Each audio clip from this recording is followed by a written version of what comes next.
ನಮಸ್ತೆ ಸ್ನೇಹಿತರೆ, KLN trending ಅಪ್ಡೇಟ್ಸ್ಗೆ ಸ್ವಾಗತ ಸುಸ್ವಾಗತ. ನೂತನ ಸಿಎಂ ಆಗಿ ಡಿಕೆ ಶಿವಕುಮಾರ್ ಅವರು ಆಯ್ಕೆಯಾದ ನಂತರ ಸಚಿವ ಸಂಪುಟ ರಚನೆ ವಿಚಾರದಲ್ಲಿ ಸಾಕಷ್ಟು ಕುತೂಹಲ ಮೂಡಿಸಿತ್ತು.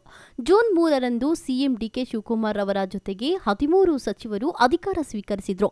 ಉಳಿದ 20 ಸಚಿವರ ಸ್ಥಾನಗಳಿಗೆ ಶಾಸಕರ ಆಯ್ಕೆ ಬಾಕಿ ಉಳಿದಿತ್ತು. ಇದೀಗ ನೂತನ ಸಚಿವ ಸ್ಥಾನಗಳಿಗೆ ಆಯ್ಕೆಯಾದ ಶಾಸಕರ ಪಟ್ಟಿ ಅಧಿಕೃತವಾಗಿ ಬಿಡುಗಡೆಯಾಗಿದೆ. ಅದರಲ್ಲಿ ಚಿಕ್ಕಬಳ್ಳಾಪುರ ಜಿಲ್ಲೆಯ ಯಾವೊಬ್ಬ ಶಾಸಕರು ಹೆಸರು ಸಹ ಇಲ್ಲದಿರುವುದು ಶೋಚನೀಯ ಸಂಗತಿಯಾಗಿದೆ.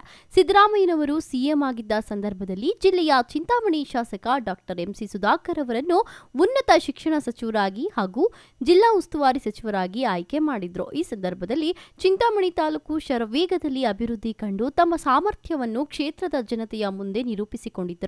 ಆದರೆ ಚಿಕ್ಕಬಳ್ಳಾಪುರದ ಕುರಿತು ಮಲತಾಯಿ ಧೋರಣೆ ತೋರುತ್ತಿದ್ದಾರೆ ಎಂಬ ಆರೋಪಗಳು ಬಹು ಜೋರಾಗಿ ಕೇಳಿಬಂದಿತ್ತು.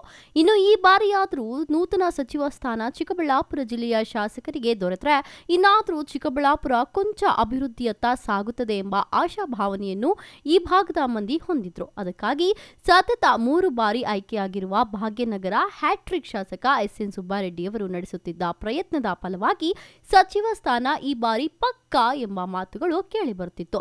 ಅದೇ ರೀತಿಯಲ್ಲಿ ರಾಜ್ಯದ ಏಕೈಕ ಬಲಿಜ ಶಾಸಕ ಚಿಕ್ಕಬಳ್ಳಾಪುರ ವಿಧಾನಸಭಾ ಕ್ಷೇತ್ರದ ಪ್ರದೀಪ್ ಈಶ್ವರ್ ಸಹ ಸಚಿವ ಸ್ಥಾನದ ಆಕಾಂಕ್ಷಿಯಾಗಿದ್ರು.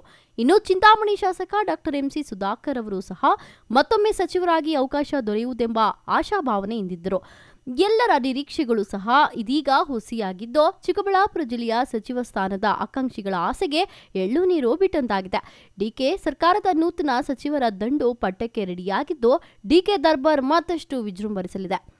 ನೋಡಿದ್ರಲ್ಲ ಸ್ನೇಹಿತರೆ, ಈ ಮಾಹಿತಿ ನಿಮಗೆ ಇಷ್ಟವಾಗಿದೆ ಅಂತ ತಿಳ್ಕೊಳ್ತೀನಿ. ಇನ್ನಷ್ಟು ಮಾಹಿತಿಗಾಗಿ ನಮ್ಮ ಚಾನೆಲ್ ಅನ್ನು ಸಬ್ಸ್ಕ್ರೈಬ್ ಆಗಿ ನಿಮ್ಮ ಅನಿಸಿಕೆಯನ್ನು ಕಮೆಂಟ್ ಮೂಲಕ ತಿಳಿಸಿ. ಮತ್ತೊಂದು ಅಪ್ಡೇಟ್ಸ್ ದೊಂದಿಗೆ ನಿಮ್ಮ ಮುಂದೆ ಬರ್ತೀನಿ. ಜೈ ಹಿಂದ್, ಜೈ ಕರ್ನಾಟಕ ಮಾತೆ.